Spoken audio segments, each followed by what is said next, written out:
Hola. Bueno, lo que vamos a hacer hoy creo que es bastante divertido. Vamos a ver. Vamos a suponer que tenemos una partícula que está sometida a un cierto potencial y en principio voy a dejar aquí un hueco porque ahora escribir otra cosa. Y tenemos aquí otra partícula que la voy a dibujar del mismo color porque va a estar sometida al mismo potencial. Pero como son dos partículas diferentes, en principio esta tendrá una posición que le llamo 1 y esta tendrá una posición que le llamo 2. Vamos a suponer que son completamente independientes.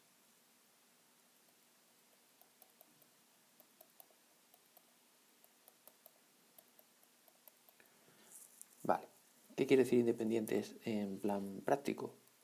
Pues muy fácil. Cuando nosotros definamos todo el asunto de la derivada funcional de esta acción, que ahora si queréis, como esto es la partícula 1 y esta es la partícula 2, pues voy a llamarle a esta acción 1.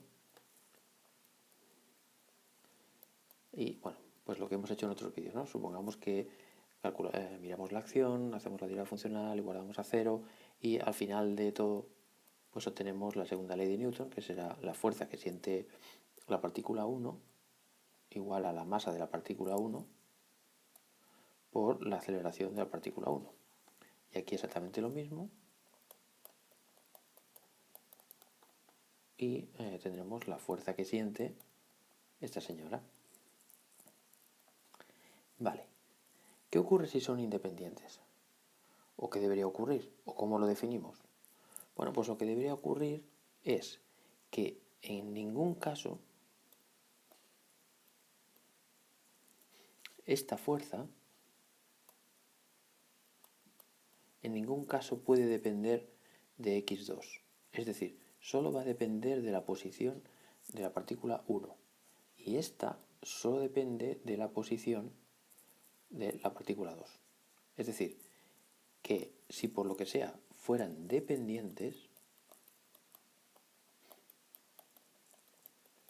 entonces esperaríamos que la fuerza esta dependiera de la posición de la partícula 1, pero también podría ser que dependiera de la posición de la partícula 2 y al revés. Bueno, y al revés. Y en este caso también, en la otra. Y aquí ya se ve, digamos, cómo podemos definir la dependencia. Si la partícula 1 va a estar sometida a una fuerza que depende de dónde está colocada ella, pero también de dónde está colocada la otra, pues hombre, esto es dependencia, ¿no? Y lo mismo, la misma argumentación ocurre aquí. Muy bien, entonces vamos a ver qué formas tiene aquí, qué posibles formas debe tener el potencial para ser dependientes o independientes. A ver, supongamos que el potencial global del sistema, es decir, teniendo en consideración tanto la partícula 1 como la partícula 2, o sea que un potencial que dependa de las posiciones de cada una de las partículas, vamos a suponer que fuera de esta forma. Una cierta cosa para x1, otra cierta cosa para x2 y sumado. Bueno, pues esto, bueno, he puesto aquí he puesto aquí v y aquí también v, pero en verdad tenía que haber puesto un v1 aquí y un v2 aquí, porque esta cosa pues será una función la que sea, por ejemplo, yo que sé, x al cuadrado, y esta pues x al cubo, por decir algo, ¿no? Pero para no ensuciar la nomenclatura he dejado que el hecho de que dependa de x1 ya nos imaginamos pues que esto es una función la que sea y esta es otra función. Si hubiera problemas o lo que sea, más adelante ya lo especificaría un poco más. El kit de la cuestión es que si yo ahora, por lo que sea, me diera por definir lo que sería la acción global, ya sabéis que la acción es, bueno, entre un tiempo y otro, que ahora no lo escribo para no... Bueno, ya sabemos que es en el tiempo A, tiempo B, como siempre, y aquí estaría nuestro lagrangiano, bueno, como siempre, ¿no? Entonces, el lagrangiano, ¿cómo debería ser el lagrangiano de dos partículas? Hombre, pues debería ser la energía cinética de la primera bola menos el potencial, la energía potencial de la primera bola más la energía potencial, perdón, cinética de la siguiente bola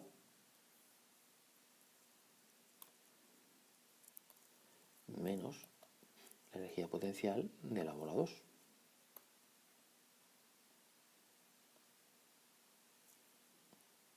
Muy bien. ¿Qué pasa si nosotros aplicamos aquí las ecuaciones de Euler-Lagrange o bien la derivada funcional igual a 0? O sea, ¿qué obtenemos si este es nuestro lagrangiano? Bueno, para la partícula 1 tenemos que hacer la derivada funcional de S con respecto a la partícula 1. ¿Y entonces qué pasa?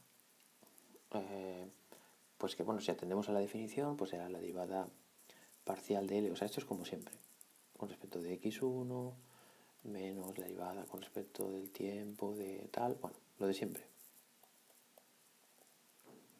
Vale, pero esto, ¿qué va a dar? Claro, ya vemos que aquí lo que depende de 1 es esto y esto. Y aquí como esto depende de 2, pues esto como, o sea, esto como si no estuviera. O sea, todo esto no está. Por lo tanto, aquí lo que va a surgir son las ecuaciones, bueno, las de siempre.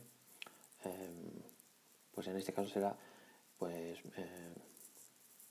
menos derivada de v con respecto de x1, v1, menos m dos puntos de 1 igual a 0. Y si hacemos la misma historia con la partícula 2, pues va a dar exactamente lo mismo, pero con el potencial este 2, con la variable 2, y esto. Aquí, bueno, un pequeño apunte es que esta masa y esta masa las he puesto iguales, pero debería ser masa 1 y masa 2. Vale, pero esto es digamos, bueno, igual que aquí, masa 1 y masa 2. Pero esto es solo para que se pille la idea de que si tenemos una... Si tenemos una partícula 1 y una partícula 2 y el potencial es del estilo V1 más V2 y este V1 solo hace referencia a este y este V2 solo hace referencia a este, esto es un comportamiento de partículas independientes.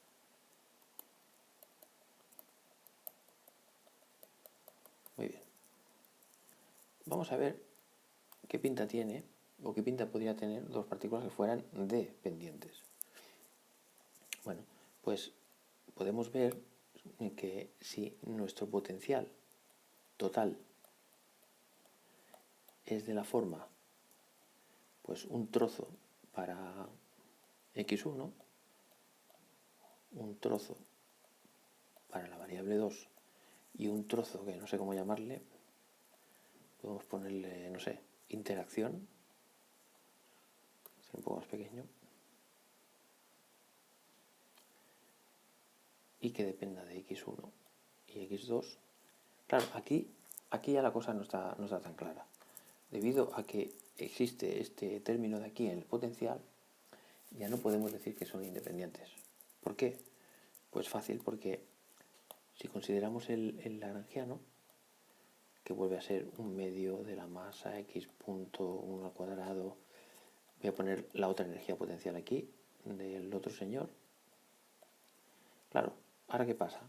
Pues bueno, efectivamente tendremos el V1 y el V2, me refiero a estos términos de aquí, pero también se añade el menos i, esto de aquí, que esto depende de x1 y de x2. Por lo que cuando nosotros hagamos las ecuaciones de Lagrange para la partícula 1, nos va a quedar esto.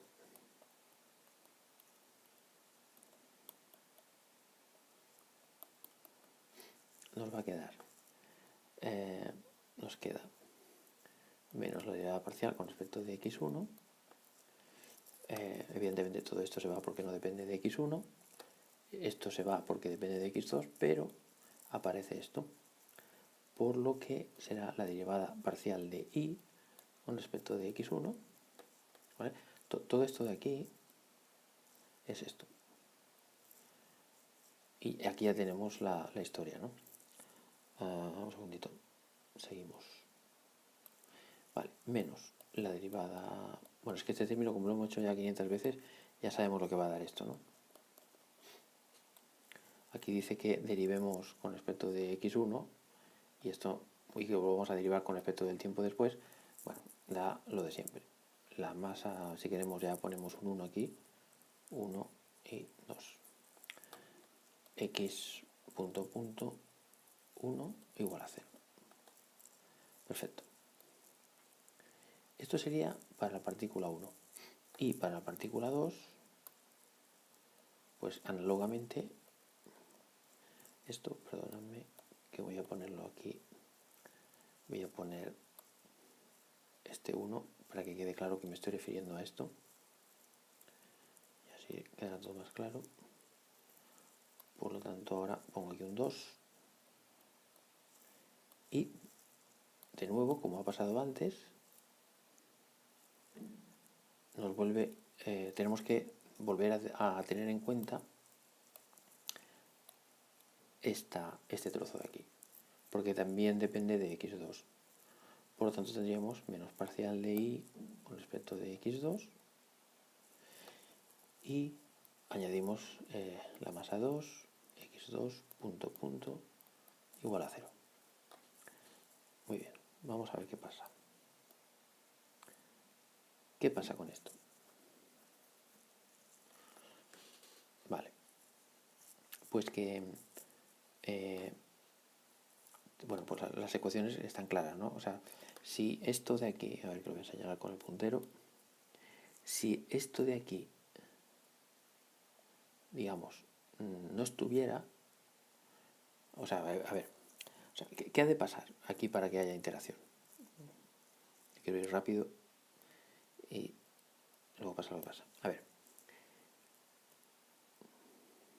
si resulta que y, por ejemplo, fuera, pues no sé, x1 por x2, por decir algo, o sea, la multiplicación de la... Esto es solo un ejemplo, ¿eh?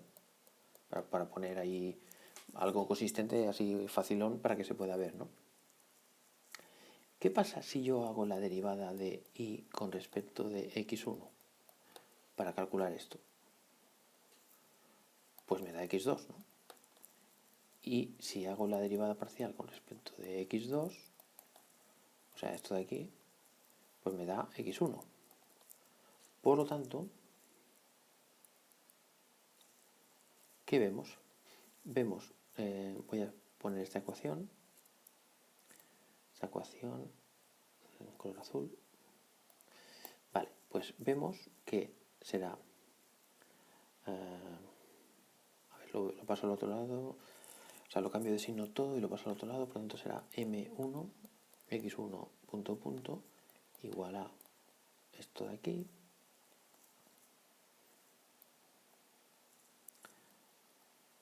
estoy haciéndolo bien, sí, más la derivada parcial esta que hemos visto que da esto de aquí. Bueno, ¿qué vemos? Pues vemos que estamos con una ecuación para la partícula 1, pero que en la expresión de la masa por aceleración, pues cuando lo igualamos a la fuerza que debe sentir, no solo va a aparecer x1, sino también aparece x2. Y lo mismo va a pasar con esto. Claro, aquí ya tenemos que no son independientes y entonces pues no podemos tratarlas por separado y decir que todo es maravilloso y tal. O sea que no podemos hacerlo. Entonces, ¿qué ocurre? Pues que al final lo que tenemos tendremos un sistema de ecuaciones, no sé cómo ponerlo, m1 x1 barra barra igual a algo que va a depender de x1 y x2, y aquí tendremos pues m2 x2 punto punto igual a otro algo, pues yo pongo algo, pues otro algo, pero de otro color. Algo también que dependerá de x1 y de x2. Así que dependencia. Claro, y uno puede decir, bueno, pero entonces esto, antes de lo de la acción y todo eso, también pasaba, ¿no? Efectivamente, también pasaba. O sea que esto no es un problema de la acción o no acción. O sea, esto es un problema que es aparte, ¿no? Entonces, claro, nos preguntamos lo siguiente. ¿Hay algún truco para que esto no pase? Es decir, ¿hay algún truco para que, a pesar de que tengamos un sistema compuesto de dos partículas que, voy a ponerlo así, simbólicamente, para decir que interaccionan, ¿hay algún truco por ahí a mano para que esto se convierta en, ni que sea otro sistema equivalente o algo, pero que se convierta en un sistema y otro que sean completamente independientes para describir el mismo sistema? Es decir, lo amarillo es como el sistema global, que está compuesto de estas cosas azules que, digamos, denotan algo así como todo lo que hace referencia a la variable 1, todo lo que hace referencia a la variable 2, y esto es una manera simbólica de decir que hay cosas que dependen de los dos, como por ejemplo la fuerza, ¿no? La fuerza de cada uno de ellos. Aquí, como hablo, digamos, del mismo sistema, pongo esto amarillo, que es el mismo sistema que este, pero si existiera un truco que nos permitiera separarlo en dos trozos independientes sería fantástico, porque quiere decir que nos preocupamos solo de este, lo resolvemos fácilmente, entre comillas, esto también lo resolvemos fácilmente y ya está, o sea, problema resuelto, ¿no? Claro, ¿por qué he dibujado una cosa roja en vez de una cosa azul? Porque si esto existieran, claro, no vamos a pedir que encima tengan la misma forma. Cuando digo forma azul o forma roja, lo que quiero decir es que esto podría ser, por ejemplo, un oscilador, esto es otro oscilador, y esto pues que fuera, en vez de un oscilador, un modo de vibración que se llama, y esto otro modo. Enseguida entenderéis por qué utilizo estos nombres, ¿no? Bueno, la buena noticia es que para los sistemas que nos va a interesar muchísimo, pero muchísimo, muchísimo, muchísimo, como ya he dicho varias veces, es que para los sistemas que tengan esta pinta, es decir, sistemas que estén enganchados por muelles, efectivamente hay un truco. El truco de, voy a decirle aquí en plan de amiguetes, en plan los modos de vibración, en el que conseguimos pasar de aquí a aquí. Y es lo que también en el lenguaje de los físicos muchas veces llaman de desacoplar. Desacoplar. Enseguida, o sea, con lo que estoy diciendo no se entiende nada. O sea, voy a hacer un ejemplo y enseguida entenderéis lo que significa desacoplar, ¿no? Pero creo conveniente que explique esto antes porque si no luego igual no se pilla la idea y quiero que se pille la idea de lo que vamos a hacer a continuación.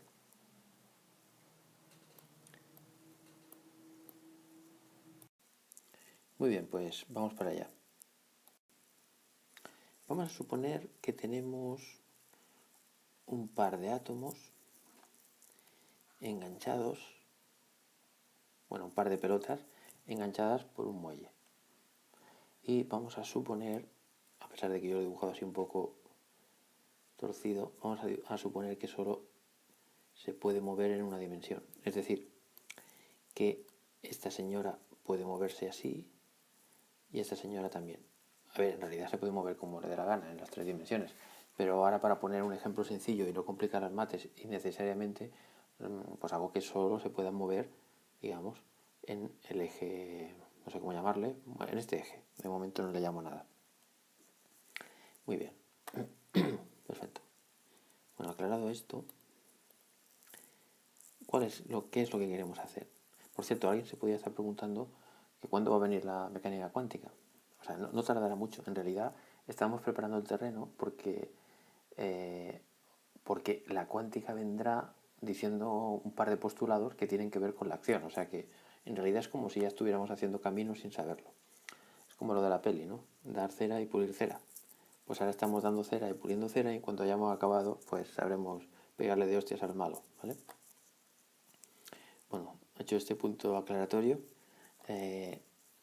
lo que nos interesa es aquí es describir bueno, o sea, calcular la acción y todo el asunto. Eso lo vamos a hacer de la molécula en general, de las dos partículas, pero lo que más nos interesa también en este caso es ver cómo se desacopla este asunto y introducir el concepto de modos que son, bueno, son fantásticos. O sea, que no sé qué palabra poner, cojonudos, como ya veréis. Y que son tan fructíferos. Pero bueno, todo su tiempo. Vamos a ver. Vamos a hacer un poquito de cuentas así de la vieja y vamos a ver una cosa. Vamos a suponer que yo quiero saber, o sea, perdón, sí, que me emociono. Lo que yo quiero saber es la siguiente cosa, es cuál es la energía potencial de toda la molécula. ¿Vale? Entonces, bueno, de momento voy a llamar a esto K, pero luego no sé si le llamaré de otra manera o no, pero bueno, de momento le llamo K. K es, digamos, la fortaleza o la fuerza, o la dureza. O sea, cuanto más grande sea la K, más cuesta estirar o encoger el muelle, ¿no? Da igual las unidades, bueno, las unidades son newtons partido metro, pero bueno, da igual. Es un número que nos dice cuánto de duro es la interacción de esta gente, ¿no? Bien. Pues me interesa saber cuánto vale el potencial de esta gente. Vale, ¿cómo hallarlo? Pues bueno, vamos a hacerlo. A ver, vamos a suponer que esto es como la posición de equilibrio de esta pelota. Esto es la posición de equilibrio de esta pelota. Y supongamos que si se desplazara si se desplazara esta señora para allá un poquito, pues a esto le llamamos posición 1.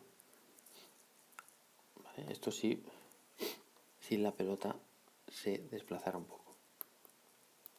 Esta pelota. Y supongamos que esta otra pelota, si se desplaza por lo que sea, no sé, hasta aquí, ¿vale? Pues a esto le llamamos posición 2. No sé que sea posición, sino posición con respecto al equilibrio de cada una de ellas. Vale. De forma que si esto de aquí fuera 0, querría decir que esta pelota está aquí. Y si esto fuera 0, querría decir que esta pelota está aquí. ¿Vale? Ahora bien, nosotros, a ver, por pura lógica, ya podemos sacar una conclusión fácil. Y es que, clarísimamente, si x1 fuera igual a x2 igual a 0, entonces pues aquí el muelle no se hubiera encogido y el potencial tiene que ser 0. ¿Vale? Pues si estas dos señoras están colocadas aquí las dos y aquí no pasa nada más que esto, que estén aquí colocadas, pues entonces no tienen energía porque este muelle no se está ni encogiendo ni estirando. Vale. ¿Hay alguna otra posibilidad más en la que nos dé potencial igual a 0? Pues sí. Precisamente que x1 sea igual que x2 y no necesariamente igual a 0. ¿Por qué? Pues porque si x1 es igual que x2, quiere decir que, pongo aquí el amarillo, querría decir que esta distancia sería exactamente igual que esta distancia. Porque si x1 es igual a x2, quiere decir que los dos se desplazan la misma cantidad para allá. Por lo tanto, el muelle tampoco estaría ni encogido ni nada por el estilo, ¿no? Entonces, ¿qué primera pinta puede tener entonces un potencial así? Bueno, pues la pinta que debe tener pues debe ser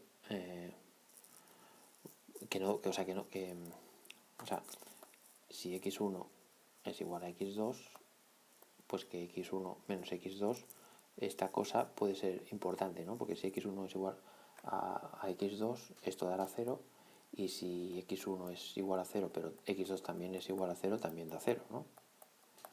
Por lo tanto, el muelle depende de esta resta para que tenga energía o no, ¿no? Así que un primer atrevimiento sería decir que v es igual a una cierta constante que aún no sé cuál es. Bueno, no voy a poner a, no va a ser que parezca la aceleración. K tampoco lo voy a poner. ¿Qué pongo aquí? Pues yo qué sé, b.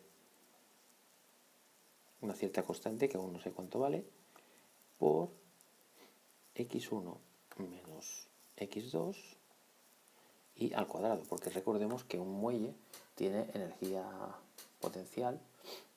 O sea, a ver, un muelle, recordemos que la energía potencial de un muelle es un medio de kx al cuadrado. O sea que lo que vemos que tiene que pasar es que esté en la posición, o sea, lo que se desplaza del equilibrio tiene que estar al cuadrado. Vale. Entonces, ¿cuánto vale b? Bueno, pues b tiene que ser tal que reproduzca la ley de Hooke. ¿Y qué es la ley de Hooke en este caso? Bueno, en este caso, supongamos que yo soy, la partícula esta de aquí. Por lo tanto, si yo soy esta partícula, a mí lo que me interesa es saber qué fuerza siento yo. Entonces, esa fuerza que yo sienta,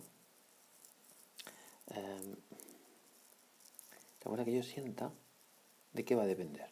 Por supuesto, de lo que yo me desplace, pero también de lo que se desplace esta señora. Entonces, vamos a suponer que esta señora no se desplazara. Perdón.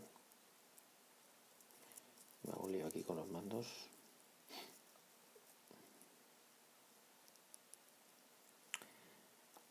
La fuerza que yo siento, si la otra pelota, la de la derecha, no se moviera ni hiciera nada, estuviera quieta, pues sería menos k x1. Esto viene a decir, si yo me desplazo un poco hacia la derecha, la fuerza actúa hacia la izquierda para intentar compensarlo. Vale. Pero, ¿y si se mueve en la otra? Pues entonces tengo que tenerla en cuenta. Y tiene que ser de esta manera. Tiene que ser un menos y no un más, por la sencilla razón de que si yo me desplazo hacia la derecha 2 unidades, pero la otra bola azul también se desplaza 2, por poner un ejemplo, esto da 0, que es lo que tiene que ser. Porque la fuerza, si no se estira ni se encoge el muelle, pues tiene que ser 0. Así que esto tiene muy buena pinta. Por lo tanto, esto es lo que debe ser. Y ahora yo podría pensar una cosa parecida para la fuerza 2, pero no hace falta ni que la piense por una sencilla razón.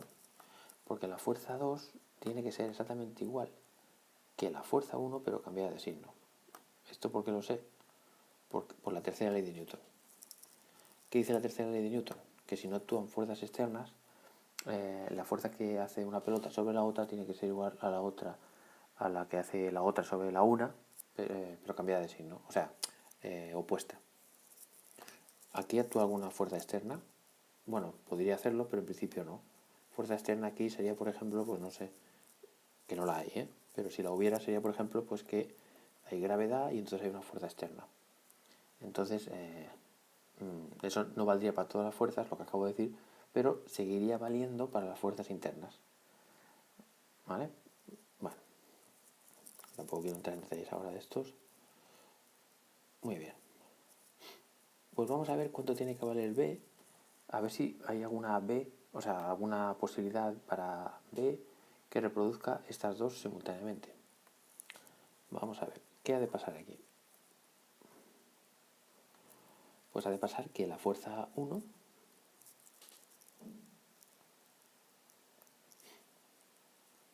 que a su vez es esto, tiene que ser menos la derivada del potencial con respecto de x1. Muy bien. ¿Cuánto vale eso?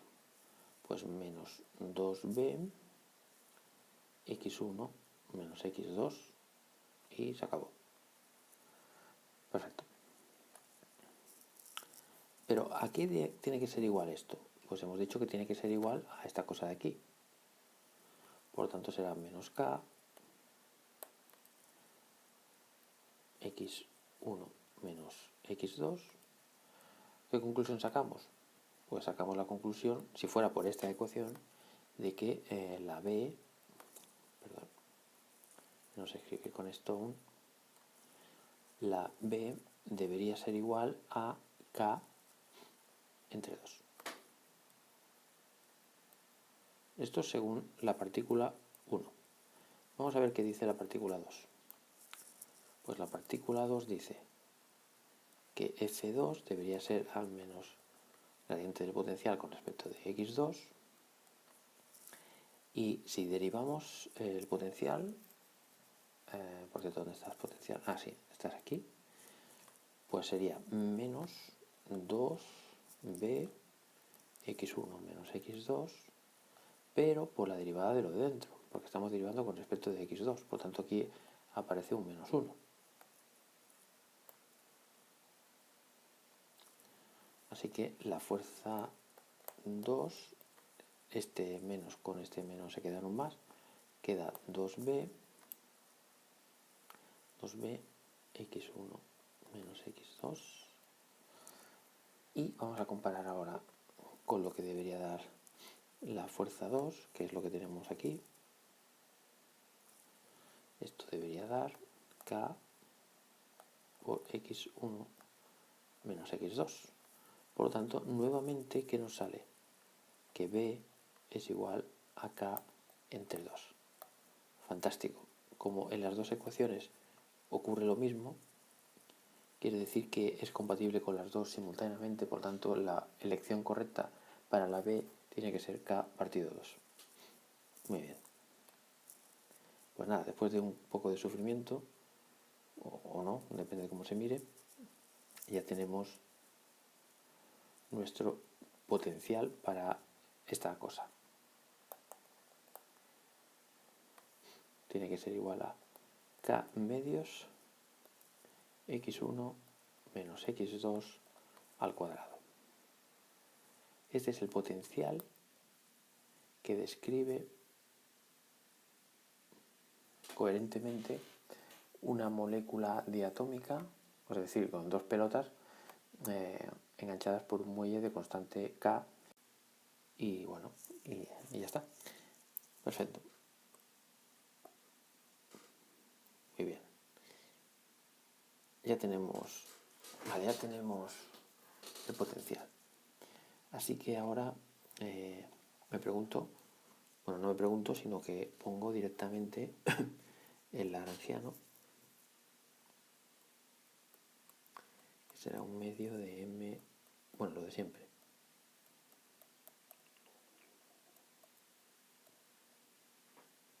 Menos K medios x1 menos x2 al cuadrado. Vale, llegados a este punto, si hubiera tenido aquí dos muelles separados, pues yo podría calcular perfectamente la acción clásica y todo lo que quisiera. Pero como los tengo en el lenguaje de los físicos, tengo estas pelotas acopladas, pues no puedo hacerlo. Entonces aquí podría hacer pues lo típico, que es calcular la integral, hacer la derivada funcional, igualarla a cero, resolver las ecuaciones diferenciales, después imponer lo de las condiciones iniciales y finales, volver a sustituir en la acción y arreglar un poquito, y tendría la acción clásica. Pero claro, esto es un poco coñazo.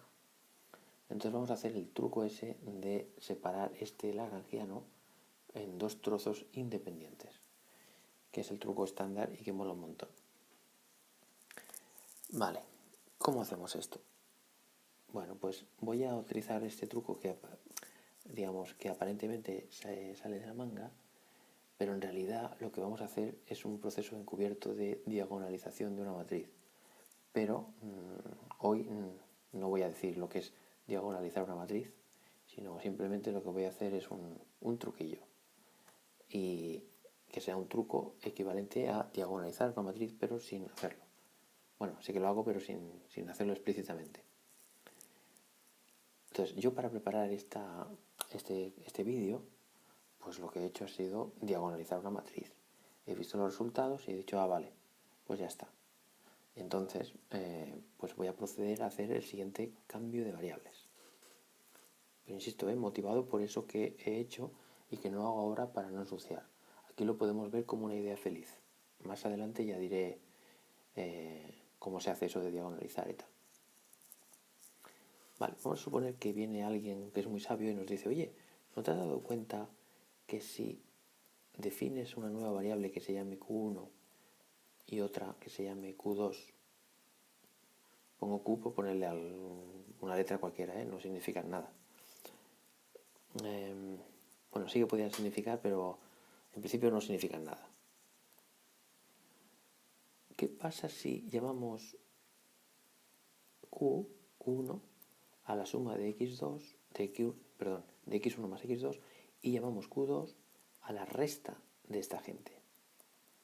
¿Qué es lo que pasa aquí? Podríamos preguntarnos, ¿no? Bueno, antes de nada, dejadme hacer lo que es la transformada inversa. O sea, despejar x1 y x2 en función de las variables q1 y q2. A ver, aquí ya se ve que si sumamos estas dos ecuaciones, que tendremos x1 más x1 serían 2x1 y aquí q1 más q2 y estas se van, ¿no? Por lo tanto, este 2x1 que tendría aquí, el 2 lo pasaría dividiendo y vemos que nos da un medio de q1 más q2. Perfecto. Ahora vamos a suponer que en vez de sumar, restamos. Si restamos, entonces esto se va con esto, quedará q1 menos q2 y vemos que esto menos esto es 2 veces esto. Nuevamente el 2 que está aquí, pasamos dividiendo y ya lo tenemos. Lo que acabo de hacer es equivalente. Puedo definir un cambio de variables a partir de lo antiguo para saber lo nuevo o de lo nuevo para saber lo antiguo, digamos, ¿no? Entonces lo típico. Vamos a ver cómo queda el lagrangiano expresado en estas nuevas variables. Vale, vamos a ver. Que haga aquí un hueco. Bueno, en el lagrangiano aparece las variables x1 punto, x2, espérate, sí, x2 punto, x1, x2, ¿no? Bueno, vamos a coger y a sustituir directamente. Por cierto, estas masas son iguales, por lo tanto, lo que nos va a interesar a ver, que lo digo. Fijaos, yo puedo sacar factor común un medio de m y un medio de m porque estas masas son iguales y me queda x1 punto al cuadrado, x2 punto al cuadrado, ¿no? Voy a hacer entonces eso primero, a ver cómo queda. A ver, x1 al cuadrado, ¿qué es? Pues es un cuarto de el cuadrado del primero más el cuadrado del segundo más 2 veces el primero por el segundo. Vale, simplemente me he fijado en esto.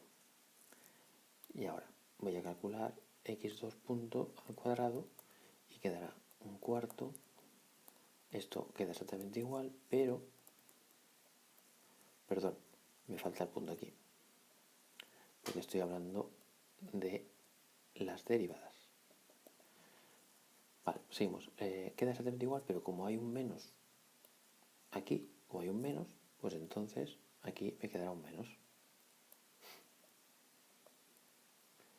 Y lo maravilloso del asunto es que si ahora sumo esto para conseguir lo que quiero, que es x.1 al cuadrado más x.2 al cuadrado, ¿esto qué quedará? Bueno, pues esto y esto se irá y quedará un cuarto de esto más un cuarto de esto, y la suma es un medio de eso.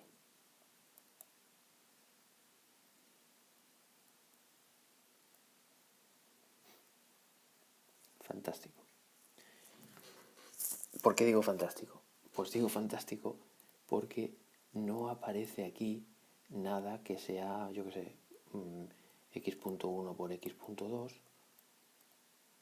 que entonces haría que hubiera un término que relaciona el 1 con el 2. Cuando hay multiplicaciones de coordenadas, la vida es complicada, la vida se vuelve dependiente. Pero cuando esto no aparece y nos aparece...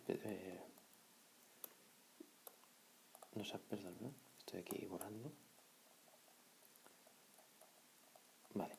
Cuando solo nos aparece los términos que se refieren al sistema 1, que aún no sabemos bien qué es esto, pero hace referencia a la cosa 1 y esto a la cosa 2 y por separado, o sea, sumado o restado, la vida ya digo yo que es maravillosa. Pero más maravilloso aún es ver que esta cosa de aquí, esta resta, es directamente lo que yo he llamado Q2. Así que solo tengo que sustituir aquí un Q2 y se acabó. Así que vamos a ver, hacer un hueco aquí.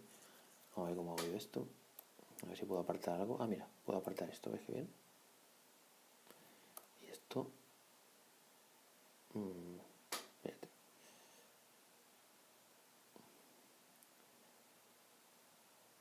Y esto pues lo quito, ¿no? Sí, vale.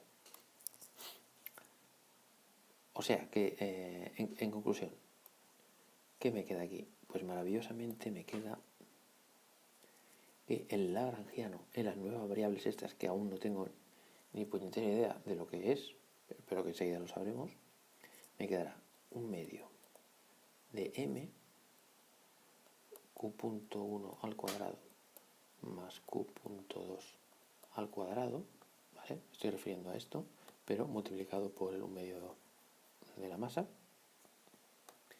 perdón, a estas dos cosas, menos k medios de x1 menos x2, que como hemos dicho es q2, perdón, al cuadrado. O sea, fantástico, fantástico. Esto es fantástico. Y además tiene aquí unas connotaciones y unas cosas maravillosas que enseguida voy a decir. Y podemos decir, bueno, de hecho podemos decir muchísimo sobre esto, pero mucho, mucho. Así que lo voy a decir enseguida. Bueno, si has estado 42 minutos esperando, ahora viene el momento de disfrutar. Voy a escribir este lagrangiano de una manera, digamos, que va a dejar claro una cosa. Bueno, espero que lo deje claro. Ya le voy a cambiar aquí el color.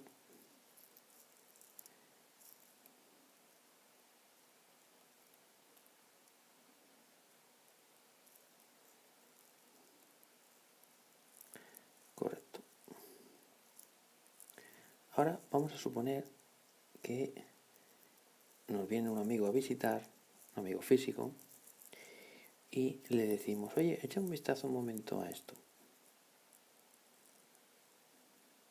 y dime algo. Claro, el amigo físico en teoría no tiene ni idea de lo que estamos hablando ni dejando de hablar. Él no tiene ni idea de lo que es la variable Q1, ni Q2, ni nada, ¿no? Pero él, por lo que sea, ha hecho un cursillo sobre la acción, Lagrange y todo eso. Y entonces dice, hombre, pues yo lo que veo aquí es que tienes estos sistemas independientes, ¿vale? ¿Es correcto lo que dice? Pues sí. La primera cosa es que esto corresponde a dos sistemas independientes. ¿Por qué lo sabemos? Porque no aparece un término que dependa de Q1 y Q2 multiplicándose, digamos, ¿no? O sea que podemos separar, digamos, este trozo, que este trozo depende de Q1, y luego otro trozo que depende de Q2 o Q2 punto, o sea, del sistema 2, ¿no? Y lo podemos hacer a través de una suma. Por tanto, independientes, correcto, porque esto no está. Seguimos que dejamos que nuestro amigo físico nos diga más cosas y dice, bueno, vale, la otra cosa que veo es que el sistema 1, que está descrito por la variable Q1, pues no tiene más remedio que ser una partícula libre. Y entonces llega un momento en que dices, ¿cómo? Porque nosotros, claro, sabemos de dónde viene todo esto. Sabemos que viene de una molécula enganchada por un muelle con dos pelotas y tal. Y ahora nuestro amigo físico nos dice que el rojo lo ve como una especie de pelota libre. ¿Cómo sabemos que es una partícula libre? Porque no aparece ninguna cosa de este estilo. O sea, no aparece un potencial para la variable Q1. Por lo tanto, él dice sabiamente que como el potencial para la variable Q1 es 0, quiere decir que es una partícula libre. Libre como los pájaros. Muy bien. Y claro, y ya por último nos dice nuestro amigo, dice, hombre, y claramente el sistema 2 corresponde a un oscilador armónico de frecuencia omega igual a raíz de k partido m. Acordaros de otros vídeos que yo había definido que la k se relaciona con la frecuencia de esta manera, también. Vale, por lo tanto si despejamos nos queda eso, ¿no? O sea, que nuestro amigo nos está diciendo que un sistema de dos pelotas enganchadas por un muelle se puede ver como una partícula libre que va, digamos, en principio a su aire, ¿no? Como es libre, será línea recta. Y, pues no sé, imagino una pared aquí y un muelle, una partícula que tiene una posición Q2 y que, pues de alguna manera oscila con una cierta frecuencia omega, igual a esto que acabo de decir. Claro, nosotros nos quedamos hechos polvo, ¿no? Como diciendo, bueno, pero, o sea, tienes razón.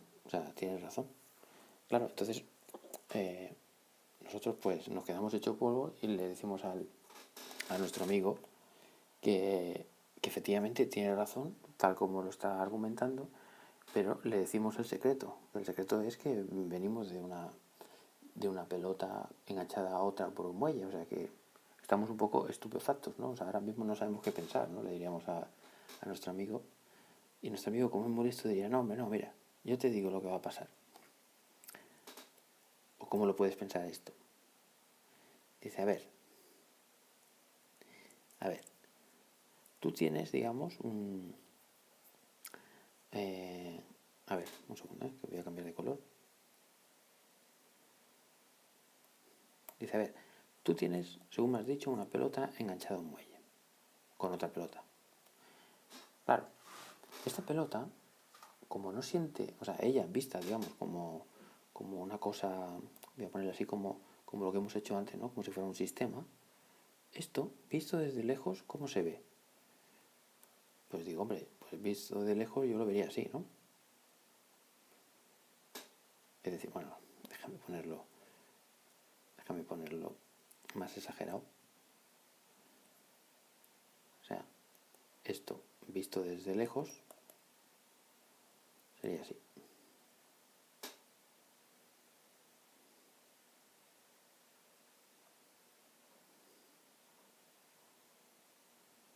Una cosa así.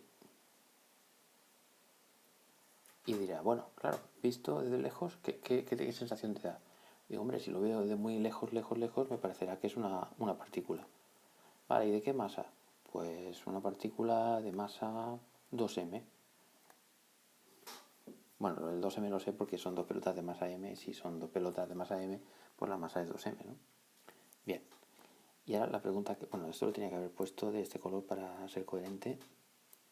Claro, en lo que nos pregunta nuestro, vamos a ponerlo de este color. También yo soy, lo puedo borrar, hombre. Una pelota, bueno, dice, esto es una pelota de masa 2m. Y entonces, claro, nuestro amigo, ¿qué nos dice? Pues nos dice, hombre, si tú tienes una pelota de masa 2m con ninguna fuerza externa, ¿cómo piensas que se va a mover esto? Digo, pues es verdad, se va a mover en principio en línea recta. Yo qué sé, por ejemplo, pues por aquí, ¿no? Recordemos que solo había puesto un grado de libertad, que es, digamos, una dimensión. O sea que igual esto se mueve para allá, o se mueve para allá, o igual está quieto. Pero si se moviera sería con velocidad constante porque esto es una partícula libre. Digo, vale, pues de alguna manera la Q1 hará referencia, de alguna manera, al desplazamiento de esta cosa, ¿no? efectivamente. Y digo, vale, y entonces Q2, ¿a qué se refiere Q2?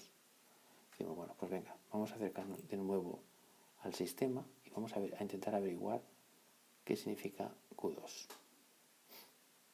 Dice, a ver, ¿tú cómo has definido Q2? Pues yo le digo, mira, pues Q2 es esto. Q2 es la resta de esto. Dirá, vale, es la resta. Por lo tanto, de alguna manera podemos decir que sería como lo que se estira o lo que se contrae se muelle, ¿no? Por lo tanto, es algo interno. O sea, es decir, que cuanto más estirado esté o más encogido esté, más energía interna tendrá, ¿no? De alguna manera digo, pues sí. Vale. Entonces, entonces es lógico que tenga que ver con muelle, ¿no? Entonces es lógico que esta parte de aquí tenga que ver, pues, lo que se refiere a la coordenada Q2 como una especie de muelle, digamos, ¿no? Porque en realidad es que es un muelle y está teniendo en cuenta de alguna manera el movimiento del muelle, ¿no? Digo, pues sí, efectivamente. Vale.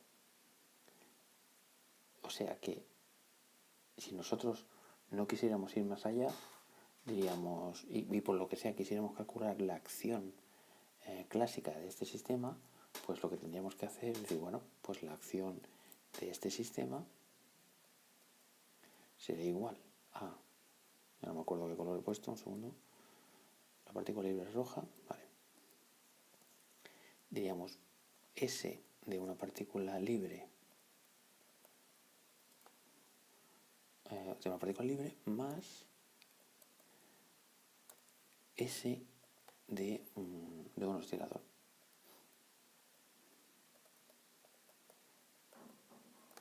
Y si por lo que sea quisiéramos calcular la acción clásica, pues entonces tendríamos que poner aquí la del libre más la del oscilador, pero que es justo lo que hemos hecho en los vídeos anteriores. Así que podemos hacer un copy-paste y se acabó. O sea, miramos los vídeos anteriores, copiamos tal cual lo tenemos aquí, copiamos tal cual lo tenemos aquí y ya está. Lo único que pasa que aquí tendríamos que tener claro que en esta... perdón, tengo que quitar esto. Ahora. Vale, tenemos que tener claro que allí en el vídeo anterior o el otro, bueno, los dos anteriores creo que es, pues el anterior no, el otro justamente, teníamos aquí una expresión en la que aparecía pues xb, creo recordar que era xb menos xa al cuadrado partido tb menos ta m medios, o bueno, alguna cosa así creo que era. Claro, pues ahora lo que tenemos que hacer simplemente es sustituir la x o cambiar la x por una q y ya lo tendríamos. Y en cuanto al oscilador, pues exactamente lo mismo. También había, bueno, este era más complicado, pero allí donde hubiera XA, pues lo que haríamos es QA, y donde había XB, QB. Y entonces de un tirón escribimos la acción para el camino clásico, pues sin tener que haber calculado nada, solo habiendo hecho esta separación, ¿no? Y uno diría, oye, pero tío, pero así es de buena educación que si la gente te habla... un segundito, ¿eh? ¿Dónde estás? Sí, si la gente te habla de ciertas variables x1 y x2, hombre, no le vas a dar el resultado con Qs, ¿no? Que no sabemos lo que es, ¿no? Porque no tienes un poco de amabilidad y das el resultado en función de x1 y x2. Bueno, no tendríamos ningún problema porque hemos calculado aquí, hemos calculado aquí el cambio de variable, bueno, calculado, os lo he propuesto, ¿no? Pero aquí lo tenemos, entonces podemos sustituir la Q1 y la Q2 por estos trastos, ¿Dónde lo hacemos esto? Pues muy fácil. Lo sustituimos pues aquí, en donde pone QB y QA, pues lo cambiamos por QB. Bueno, claro, a ver, ojo, QB, o sea, pero esto estamos hablando de la 1. Espérate, pongo de color, de la variable 1. Y esto estamos hablando de la variable 2, ¿eh? ¿Vale? Porque en la Lagrangiano había aparecido un 1 aquí y un 2 aquí, ¿eh? Vale. Pues nada, cogeríamos estas Q, las cambiaríamos por las X y ya lo tendríamos. Así que tendríamos descrito el comportamiento de una molécula diatómica, un modelo sencillo de molécula diatómica que en realidad no dista tanto de lo que realmente es. La diferencia que hay con la vida real, aparte de que realmente no es un muelle, sino, bueno, casi. A ver, si la temperatura es baja es prácticamente un muelle, un oscilador.